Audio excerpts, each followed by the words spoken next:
Hello everyone, সবাই কেমন আছো? আশা করি ভালো আছো। তো welcome to my YouTube channel Rumki coil. তো চলো আজকে দুপুরে যা যা রান্না করেছি তোমাদের সাথে শেয়ার করি। এই যে ভাত বানিয়েছিলাম, ভাত দুপুরে সবারই ঘরেই ভাত হবে অবশ্যই। যাই হোক, ভাত আর এখানে আছে তোমার করলা আলু বড়ি দিয়ে একটা সবজি বানিয়েছিলাম। এই গরমে একটু তেতো আরে বলো টকের ডাল ভালো লাগবে না।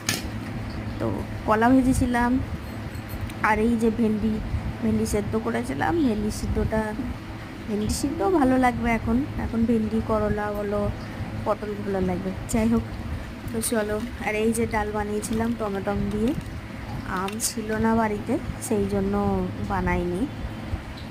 আর এই যে বাড়া হয়ে গেল ভাতটা। তো চলো আমরা লাঞ্চ করতে থাকি। ভিডিওটা ভালো লাগলে লাইক কমেন্ট শেয়ার করো অবশ্যই। টাটা।